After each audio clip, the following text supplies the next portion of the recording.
तुम्हें अपने में रहते हो।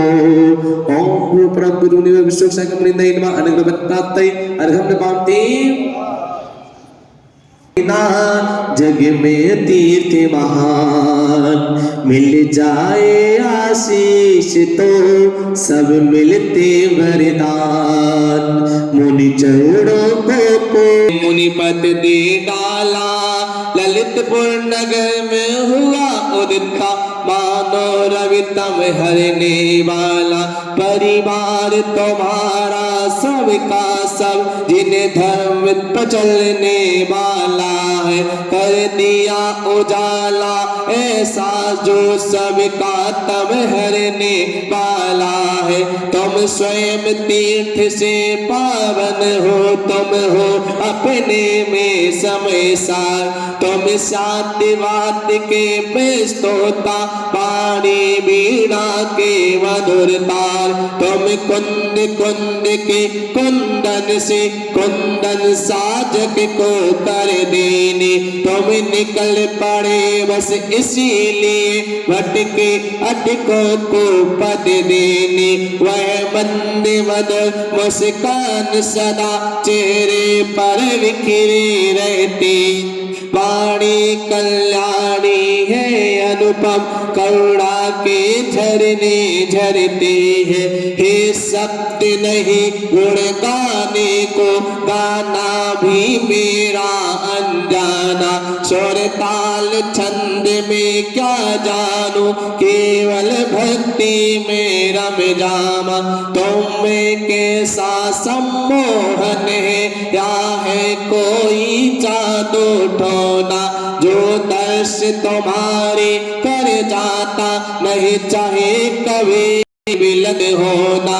इस अल्प उम्र में भी तुमने साहित्य सजने कर डाला। जिन गीत गागर में तुमने मानो सागर भर डाला।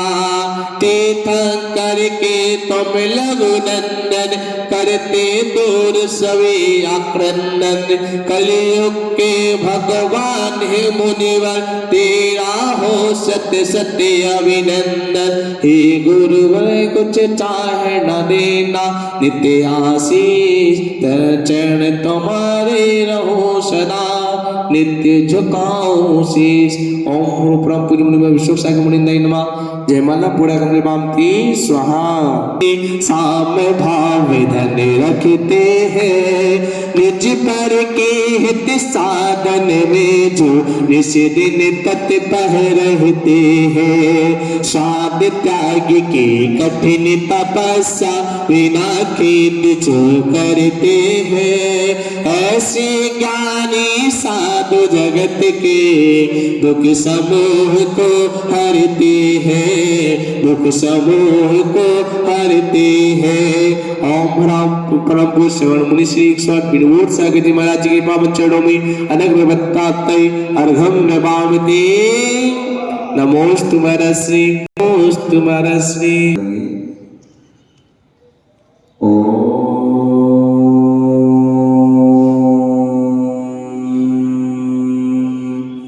नमः सिद्धेभ्यः।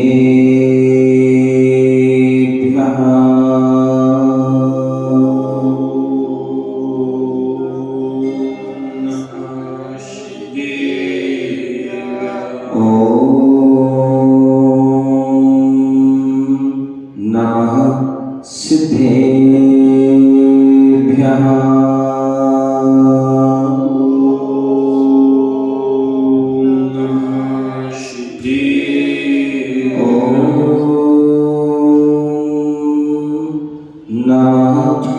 सिद्धेभ्यः।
प्यारे, आज हम सभी पुनः भारत देश राजस्थान प्रांत सवाई माधोपुर चमत्कार जी प्रांगण में बैठे हुए हैं और जिन वाणी का रसपान कर रहे हैं।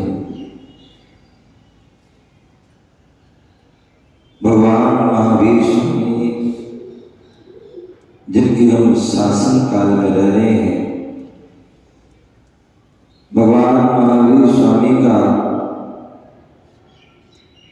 जो उपदेश का जो वाणी थी, वही वाणी जिनवाणी के रूप में उपस्थित है।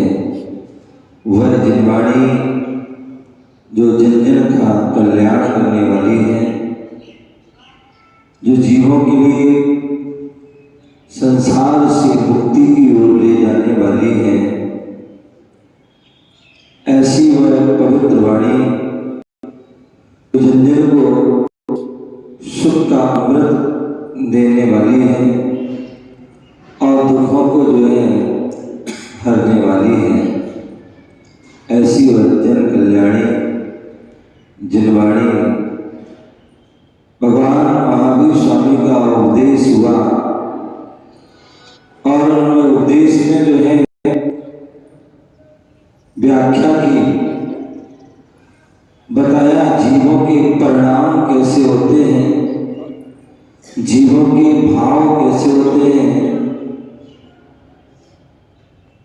और उन भावों से ही हमारे लिए गति की प्राप्ति होती है। आचार्य कुंद स्वामी नियम सार ग्रंथ में 128 में गाथा के माध्यम से बता रहे हैं। हाथ जोड़ेंगे एक बार सभी लोग।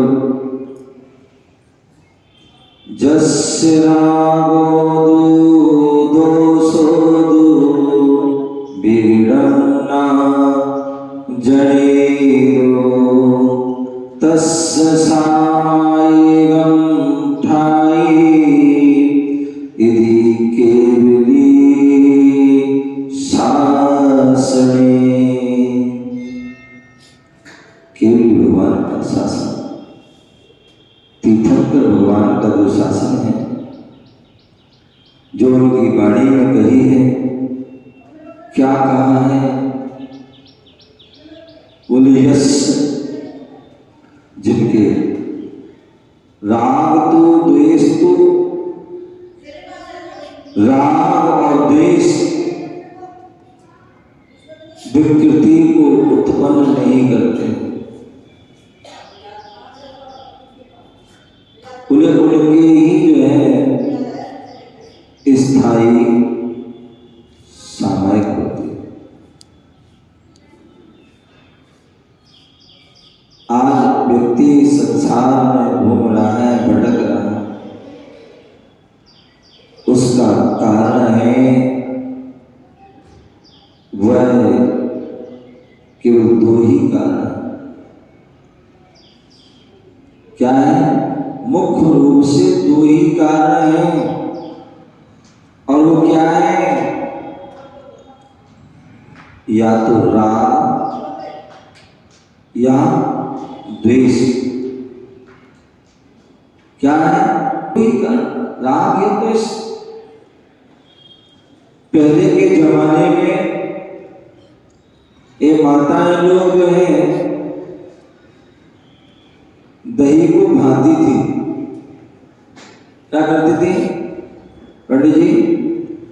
दही को भांती थी तो भांती अगर रस्सी बांधती थी। क्या बांधती थी? रस्सी। और रस्सी ऐसी रस्सी थी कि एक रस्सी बनती थी, एक खुलती थी, एक बनती थी, एक। तो ये हमारे लिए वो शिक्षा है। यदि आप राग कर रहे हैं तो भी कर्म से बंधोगे, यदि आप देश कर रहे हो तो भी कर्म से राग भी संसार का कारण है और द्वेष भी संसार का कारण है।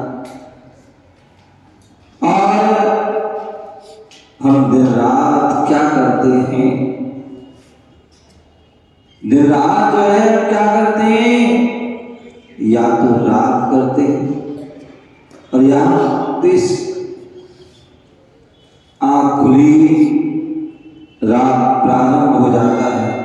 ये मेरा बेटा है, ये हमारी बेटी है, ये हमारी पत्नी है, ये हमारे पति है, ये हमारी माँ है, ये पिता है, ये बहन है, ये भाई है, ये हमारे मित्र हैं, ये हमारे परिजन हैं। और जब भी कोई खुशी की बात होती है, जब भी कुछ होता है तो उसमें राग होता है। और जब भी कुछ बुरा हो जाता है तो हम उसमें दुखी हो जाते हैं। क्या हो जाते हैं? दुखी हो जाते हैं। या जिसने बुरा किया है उसके प्रति हमारा द्वेष हो जाता है। जहां राग द्वेष होता है वहां पर आप कितना भी संयम का पालन कर लीजिए, कितना भी तप कर लीजिए, कितना भी नियम का पालन कर लीजिए, वो सब व्यर्थ है। क्या है? व्यर्थ है। यहां आप संयम का पालन कर रहे हैं और वहां पर आपके जो है क्या चल रहा है? राग। जहां राग होगा वहां यथार्थ में संयम का पालन नहीं होगा। जहां द्वेष होगा वहां भी संयम का पालन होगा। संयम क्या है? संयम है अपने आप को कंट्रोल करना, अपने आप को संयमित करना। आप गाड़ी में जा रहे हैं, क्या गाड़ी में जा रहे हैं? उस अध्यक्ष महोदय जी गाड़ी में जा रहे हैं, बढ़िया से बढ़िया गाड़ी है। आजकल तो कोई लिमिट ही नहीं। कल भैया बता रहे थे, बोले हमारे बेटे ने 4.25 करोड़ की यही तुम्हारे सवाई माधोपुर में बोले 4.25 करोड़ की गाड़ी ली।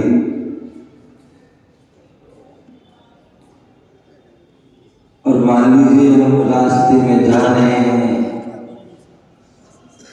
और उस गाड़ी के ब्रेक फेल हो जाए, क्या हो जाए? ब्रेक फेल हो जाए, क्या होगा? कुछ भी हो सकता। गाड़ी कितनी भी महंगी क्यों ना हो, लेकिन यदि उसमें ब्रेक नहीं है तो उस गाड़ी की कोई कीमत नहीं है। उस गाड़ी में आप सुरक्षित नहीं हो पाओगे। कभी भी कुछ भी हो सकता। पहले के जमाने में लोग घोड़े आदि पर बैठते थे और घोड़े में बैठते तो उसकी लगाम अपने हाथ रखते थे। यदि जब तक लगाम उसके हाथ में है तो घोड़ा उसके हाथ में है, और जैसी लगाम छूटी घोड़ा आपको कहीं भी गड्ढे में खाई में गिरा देगा, आपका जीवन संकट में। यहाँ पर राजस्थान है, और राजस्थान का जहाज क्या है? ऊंट है। और ऊंट की सवारी हर कोई नहीं कर पाता। सामान्य व्यक्ति किसी को बैठा दो तो उसकी कमर बैंड हो जाए, वो तो राजस्थान वाले ही बैठ पाएंगे, क्योंकि आदत है कि कैसे कहाँ में जो है अपनी हिलाना है तो वही बैठ पाते, कहाँ कैसे करना है, हिलाते रहोगे तो ठीक है, और जैसे अकड़ के बैठ जाओगे तो बैंड हो जाएगा। तो जब ऊंट भी जो है, यदि ऊंट को कंट्रोल करना है तो उसके लिए भी जो भी नुकील आदि होती है, आदि होता है, उसकी भी जो है महावत आदि क्या करता है, उसको नुकील आदि छुपाता रहता है, तो उससे वह कंट्रोल में रहता है, तभी तक वह व्यवस्थित है। और यदि लगाम